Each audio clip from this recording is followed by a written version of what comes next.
Hey y'all, welcome to the Team LoCoFit Roundtable, hosted by me, Laurin and Karina, owner of Team LoCoFit.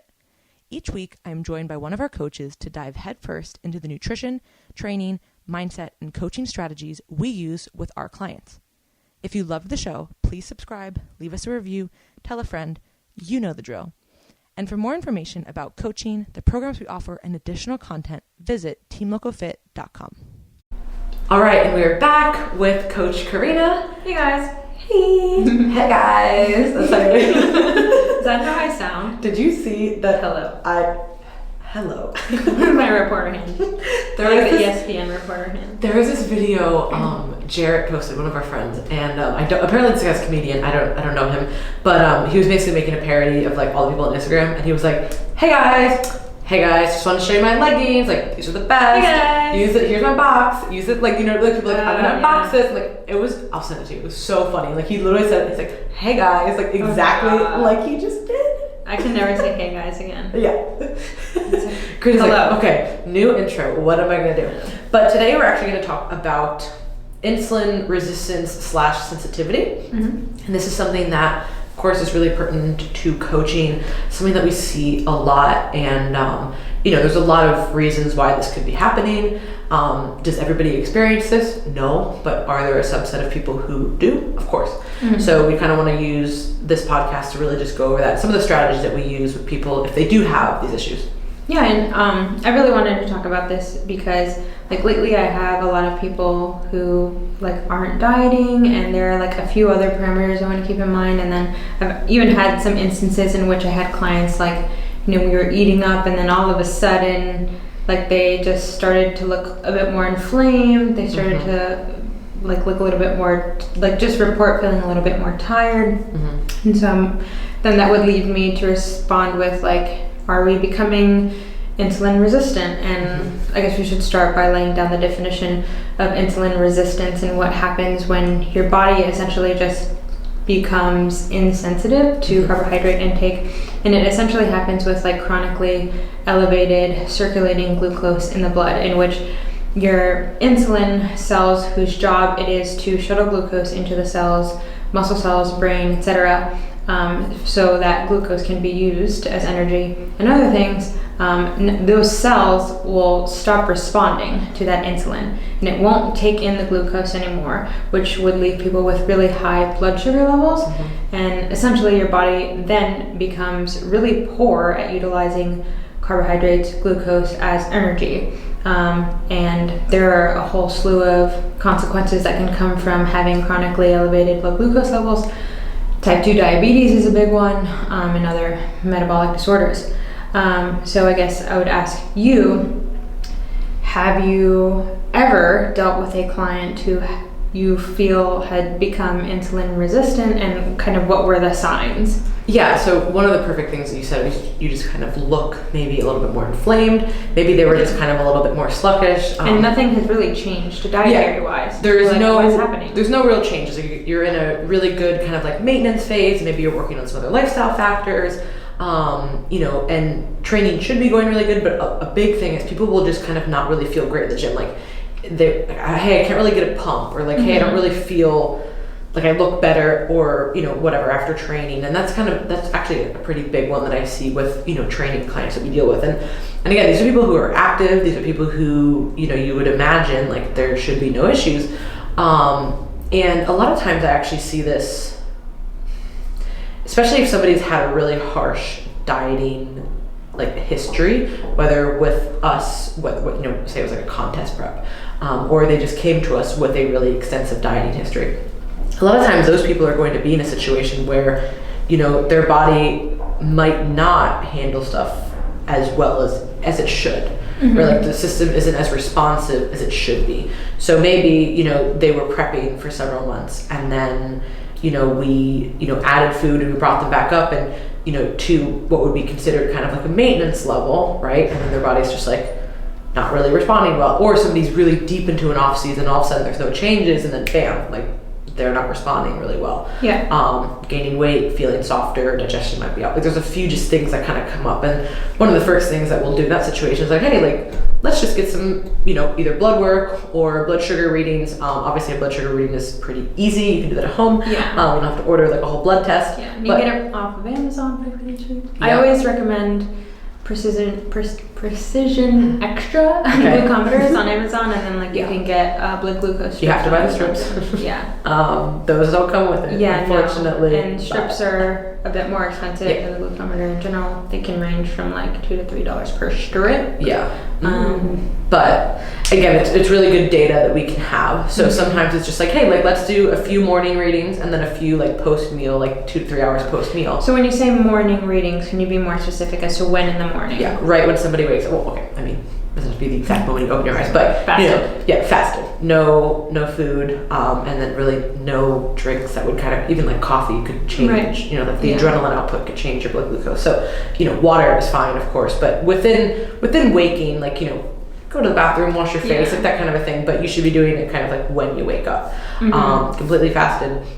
And then if you ever see something that's called postprandial, that's pretty much post meal, and then somebody ideally 2 to 3 hours after a meal, and that's a really good indicator of how somebody's actually metabolizing their food, which I'm sure we're going to get to that. But like, how well is your like post intake clearance? Yes, because that's what's more so important, because as we'll see in most clients, the dawn effect. Yes. And that's why I will be like, I want you to take morning readings, but I don't want you to freak out about those numbers. Morning readings are rough. Yeah, and what affects morning readings, and like why can we not like only take that as like the holy grail measurement? Yeah, so sleep and stress are really, really effective with the morning reading. So what people will see is, so say sometimes like they might actually have a normal glucose response, like their fasting insulin's good, their HbA1c was good, their post-meal reading is good, but then their morning reading is super high. Yeah. And you're like, what is this, right? Like, well, they're the picture of health. Yeah. So that's going to be very, like, did you have a shitty night of sleep? Do you consistently have bad sleep? Were you very stressed? Did you happen to have alcohol? Like, what was your diet exactly yesterday? Because blood glucose is very, very variable, right? Very, very variable. So I actually, I'm a big fan of like fasted insulin, because that's going to be, and of course you have to go get a blood test for that. Right, yeah. But that's going to be a really good measure too, and not so, just kind of like fickle, like just a blood glucose reading. But just like weight, right? We did a weight podcast. So many things that affect weight. Yeah. A lot of things affect blood glucose. So if you are like, don't just take it once and be like, oh my God, this is the number, because you could take it one morning, it might be like 120, and then the next day it's like 80. You're okay, what happened that night that it was 120, and how are you actually responding post meal? Like those are really important things to look at. Yeah, and I think that just like you said, very similar to weight, I will typically have clients like when we start testing, like I want to see a whole month, because there's also like changes with diet that we might make, and hormones. Hormones, and especially with menstrual cycle and female. So I definitely want to see how those changes. But cortisol in the morning will have a very big impact on that reading, which is why I'm like, okay, that's not really telling me how your body handles carbs. That's really just showing me like how cortisol is high in the morning. Yeah, which is how it should be. Which is important also too, though. Yeah. And cortisol should be higher in the morning. But that's something I always think about. I actually took my reading this morning because I knew we were gonna like have a podcast on this, and I was like, let me get ready for this. And so like I just get like nervous pricking myself, and I'm like, oh God, like I'm so stressed out about this pain. This is definitely gonna alter like my I wonder reading. if it does. That's what I'm saying. Well, so when I was doing research in Dawn's lab, we had to test blood glucose and blood ketones. And there's a very specific order in which we have to handle the mice, because we basically had to weigh them and we had to get their blood glucose. So when we weigh the mice, we take them out of their cage and we have to put them in this cup that's like this big on the scale. And we were never ever allowed to weigh the mice before we took the blood glucose, because when you weigh a mouse and you pick it up and you put it in a cup, it gets very stressed out. That makes sense. Yeah, and so basically that would skew the data. If you took the blood glucose after weighing the mouse, it was always higher than if you took the blood glucose before weighing the mouse, because it's a very stressful if like a giant hand picked you up, put you in a cup, and then put you back in your cage. those readings were always higher. So that's just kind of like a good analogy as to like how much stress can impact blood glucose, which is why I really, when I have people take those readings, I'm paying more attention to what their body is doing 2 hours after they've had a decently high carb meal. But yeah, and we'll have people test. I basically will just say, hey, test fasted in the morning, and then, you know, I don't know what people's like lifestyle is like. If they're at work, like, can they make themselves like bleed onto a strip at work? So I just say, if you can do just like one meal and maybe your highest carb meal, and we'll see what that number is. Yeah, it's really easy. I mean, obviously you do have to prick yourself, but it really doesn't hurt that bad. Yeah, and you get used to it. Yeah, like you really do. And then it's the amount of blood is so small. It's not like, I mean, you're pricking your finger and you just need like a drop of blood on the strip. So it's not like you're gushing blood. It's not like this dirty, messy thing. It's very, very easy. Yeah. But if you're squeamish like me, it's a little bit stressful at first. Like, oh God, like just take a few. Yeah, the pricking, you're like, oh. Yeah. But so fun fact. I don't know if it's fun or strange, but I actually have I have like way less pain pricking at the bottom corner of my hand rather than the top of my finger.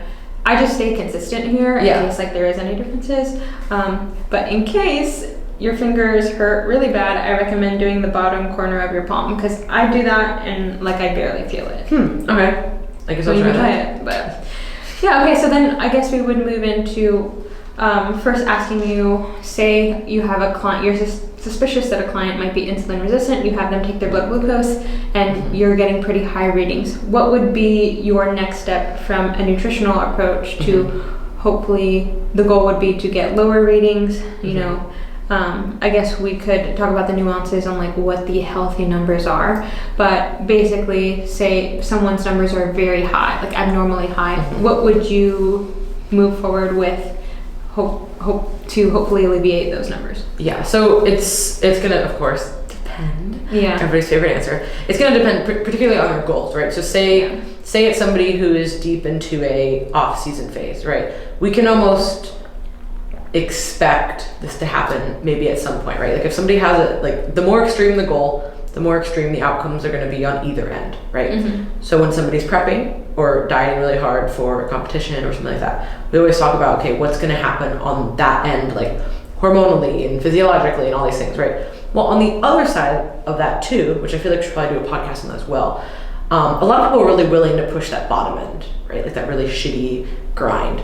But the upper part of that off season too is actually a grind as well, because if you're trying to add hopefully even a pound of muscle, right? Or if you're a performance athlete, right? And you're trying to add to your total or the amount of weight that you, whatever it is, that is going to be really important to push those extremes on that end too. Right. So oftentimes the extremes of an off season for a performance athlete or a physique athlete is going to be higher calories. So if we are in a place where it's like, hey, you know, these numbers are a little bit higher, let's maybe work on some lifestyle things first, which I'll get into, but we can't really change our diet right now because that's kind of where we're at. That's a different conversation, right? If somebody, so a few lifestyle things, right? Make sure that sleep is 100% on point, right? That's a really big one, especially with blood sugar. So like, okay, how is somebody sleeping? Like what's their, you know, sleep schedule look like? How are they managing their stressors? You know, do they have a really negative stress perception? Are they just like flying off the handle with everything? Like they really, really erratic? Like those are things two huge things we need to work on. We could add in a GDA as well, which you can get to later. It's just like a supplement that will help basically with like the blood glucose metabolism. We can add in the 10-minute walks post-meal because those have been shown to have huge improvements, even like sometimes more than, you know, medicine and et cetera, right? So, you know, if somebody doesn't need to take metformin if they have high blood sugar, like just go for a walk, right? Unless you're diabetic. Of course, we're, you know, somebody's actually diabetic, which we're not. Before someone's like, well, actually. Yeah, we're not talking about that. We're just talking about somebody kind of on that extreme end.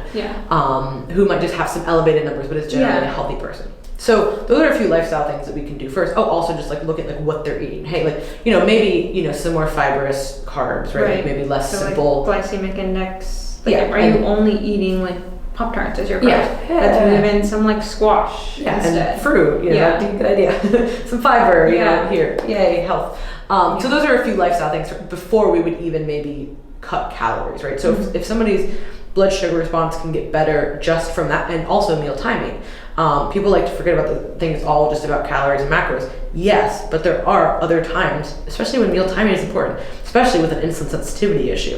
Like planning a lot of your carbs pre, intra, and post, if you know that you're maybe predisposed to that, is going to be really helpful. So there's a few things that we can do first before I even try to cut calories per se. And especially, again, it's going to depend on where somebody's at. Say they're, say they're taking a year off, right? And maybe they're 6 months into their, off season, and they feel really great, pretty much overall, but they're like, I'm kind of having these issues, I'm feeling really sluggish, whatever. Maybe we'll kind of hit it with like a short mini cut, right? Like that might be appropriate for that person, but that's not going to be my first line of defense. I'm going to look at all these other lifestyle things, meal timing, food sources, post-meal walks, etc. And then we might cut calories. But that is a really viable option too, which you can kind of discuss. If you are going to cut calories, what would you start with? So I wouldn't always cut calories first and foremost. Again, it depends on where the person is and their goals. But what I might do instead is actually make quite a drastic shift in carbohydrate to fat ratio, and then you would be able to touch on why that isn't the best option for everyone. But for the most part, that's typically, what I'll do first and foremost is I'll look at carbohydrate intake, sugar intake, ratio to fiber intake, and then suggest, hey, let's swap out some carb sources for something that's going to have a lesser impact on your blood glucose. And then, after we exhaust that option, I'll say, hey, let's bring carbs down, but if we want to keep calories the same, I'll bring fats up. And for most people that I've worked with, that's worked actually very well. The next thing I would do is I would likely add in a few more HIIT cardio sessions. Again, this would depend on where they are and their schedule and everything like that, just to amp up activity, utilize more glucose in general, and hopefully help with that clearance overall. When it comes to, and then I also wanted to touch on timing really quick. So also fasting. Making sure that we're being a bit more strict with our time-restricted feeding windows. And for the most part, we tell people, hey, 12 and 12. But if someone has a higher blood glucose reading issue or is struggling with insulin resistance, I'll shorten that window even more to allow for more time for fasting, in which during those processes, we have a lot of good results with blood glucose clearing in general. So I'll just increase the fasting window and say, hey, let's take our feeding window down to 10 hours, which is still pretty easy for most people.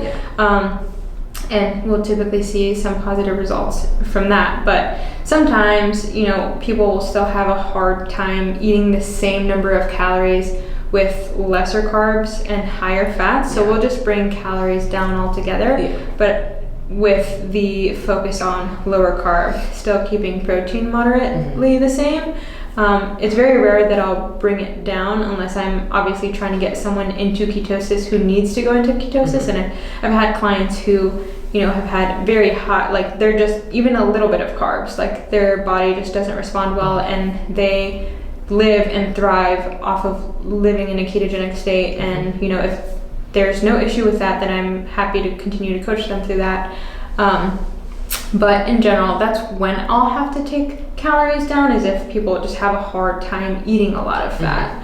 And you can talk about how not everyone does very well with going super high fat and low carb, like yourself. Me and Ryan are actually perfect examples. So we typically respond better. And I don't even need any blood work to show this. Like I can literally just switch more carbs, less fat. And I feel like you really noticed this when Cliff was coaching you, because I remember you were always like a high fat person, but I also had carbs too, right? So it was just kind of like, I love eating, because fats taste great, what I mean? And then like Cliff took your fats like way down, but then you were responding very well, so much better.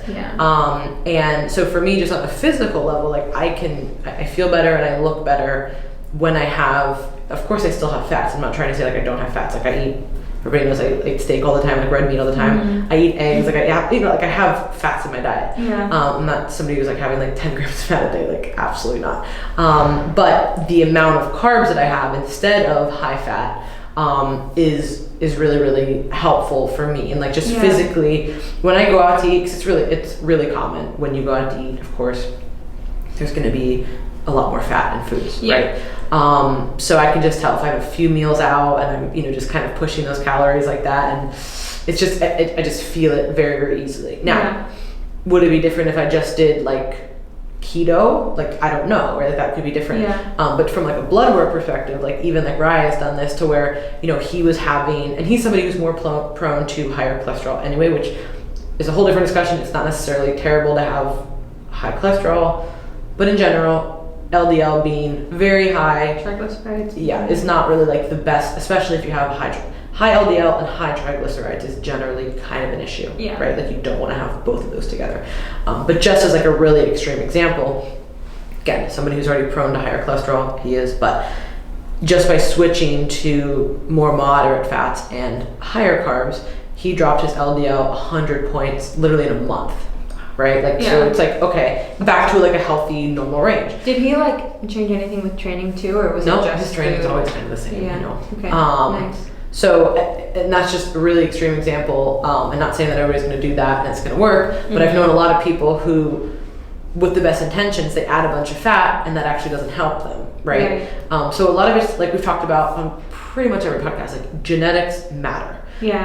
How much and to what extent, it's so hard to know because this kind of research is like nearly impossible. So this is why it's really important to just look at actually how clients are responding on a case-by-case basis. Trial and error for Yeah. the most part. I mean, there's people that I you know, have, okay, let's do an insulin reset. Like, let's bring your carbs down and bring your fats up. They don't respond well. Yeah. So the people, it's like, hey, let's bring your fats down and bring your carbs up. Bam, amazing. They have great results with it. Of course, we're still taking all those things into consideration when they're having them. What's your activity like? This, that, like, so there are other things, but it's just not as simple and straightforward as, you know, hey, prescribe exactly this. And sometimes it's just lifestyle factors. Sometimes it's just diet changes. Sometimes it's a little bit of both. Sometimes you just need less calories. You know, some people just, there are certain people who cannot tolerate as many calories as other people. Right. And then if you're kind of pushing past that limit, that's where you're going to run into some of those issues too. Also hormones, right? Like some people, if you guys listened to that PCOS podcast that I did with Victoria, we did too, and I can't remember where we talked about this exactly, but it might have been both. But basically, you know, having hyperandrogenism, so like higher test, right? A lot of times people will have insulin resistant issues along with that. We're specifically talking about females, right?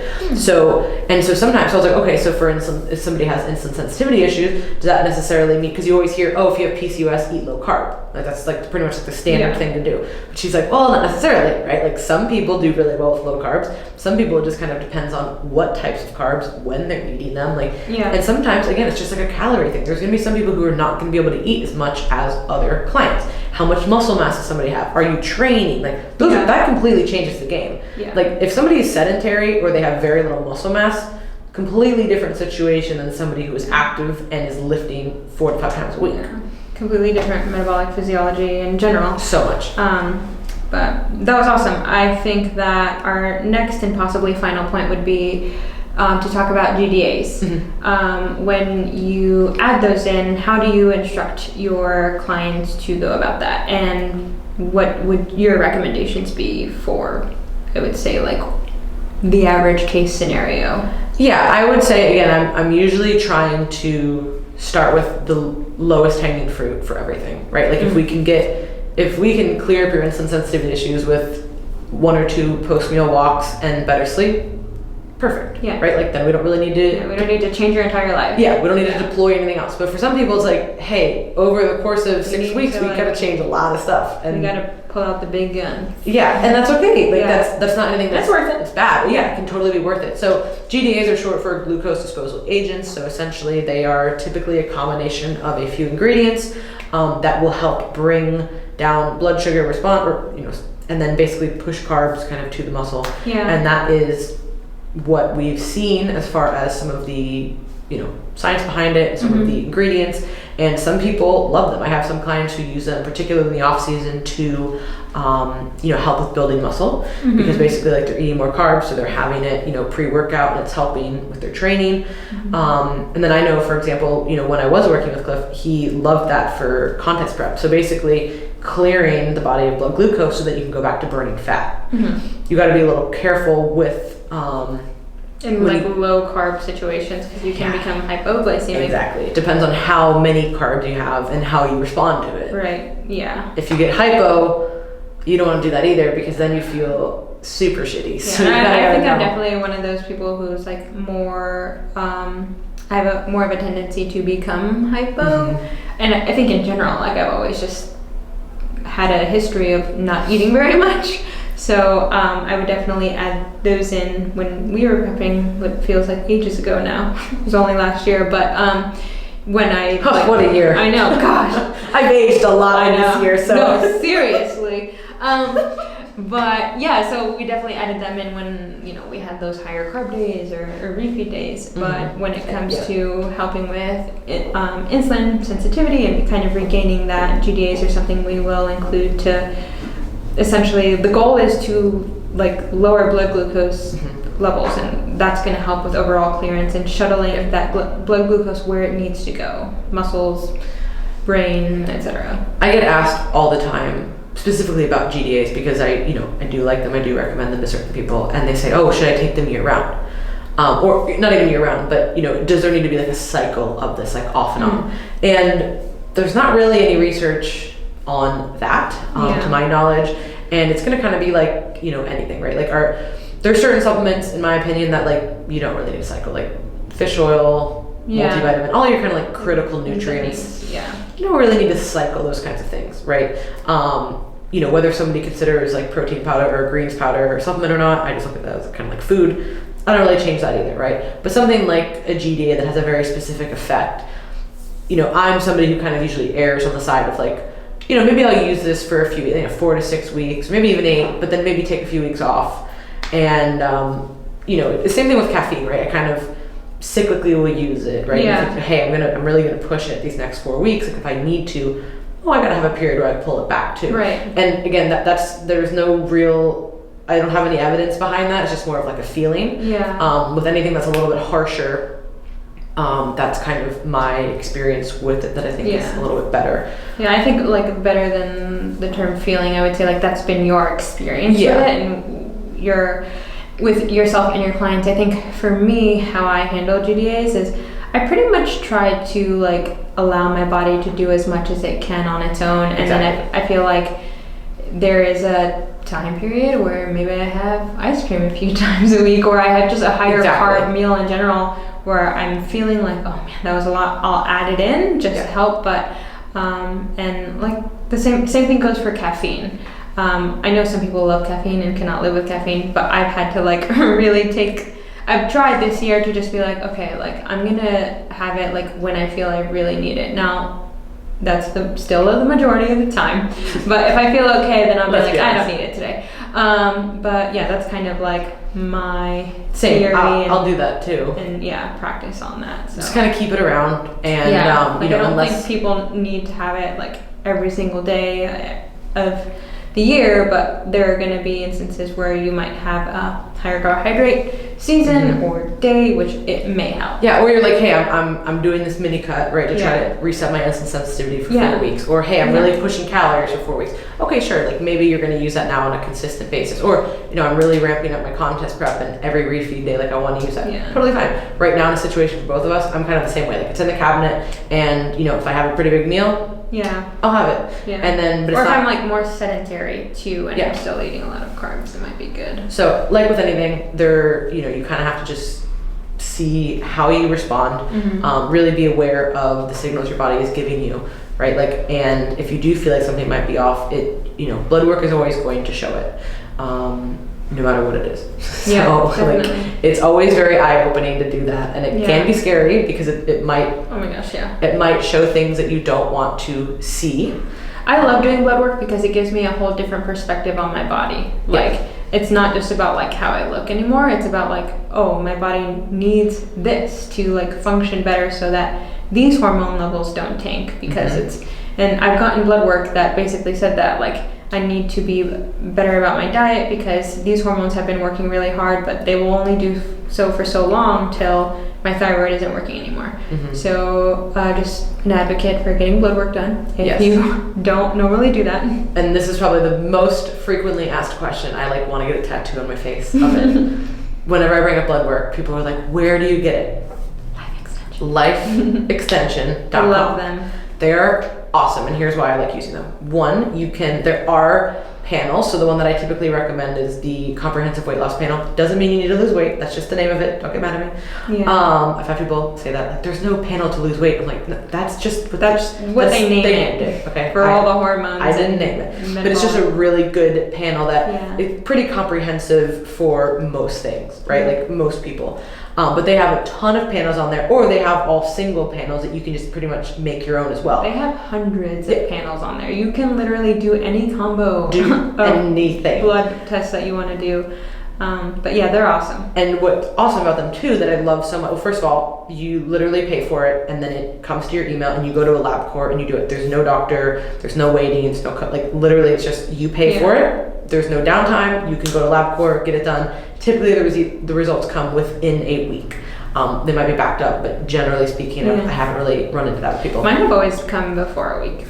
Yeah, I had one instance, 2 instances recently where people were like, hey, it's been like 2 weeks, but you know, it could have just been backed up with coronavirus. Yeah, exactly. All the stuff going on in LabCorp, so who knows. And then what's great about them too is, you know, as you know, coaches, we feel comfortable. We have certain things that we like to look for and we can educate our clients on. But for things that are outside of our scope, what's great about Life Extension, and anybody listening who maybe doesn't have a coach to help them with this, they have people that you can call and speak with that are very educated. And I feel comfortable sending clients there. So sometimes it's like, hey, you know, I can see that these things are off and there's a few things that I know we can do here, but this might be a really good conversation to have with the person there. And a lot of clients have gotten help through that. Oh my, yeah, they're great. When I did that, I got my blood work done, and then, you know, there are many things I just didn't know how to read. And this lady literally went through, and it tested for a lot of things. Every single acronym, what it means, like where on the range, even if my values fell within range, they'll tell you like optimal. You know, that's still not very good. You need to do X, Y, and Z. And they're very knowledgeable, and they're really good at like educating the patient or client, whatever you want to call it, in that setting, as to why this is happening, what it is, and what you should do moving forward. I love Life Extension. 100%. If I could be an affiliate with them, I would. Hey, if you guys want to work with Team LoCoFit, we are all about it. But yeah, so if you guys have any questions for us, please let us know. So again, blood work, lifeextension.com. Or just email us at info@teamlocofit.com and we will send you the link. We get a lot of emails about that. And if you want to check out anything with our programs or articles, podcasts, and also applying for coaching, you can go to teamlocofit.com and everything is on there. So we will catch you guys next week. Bye.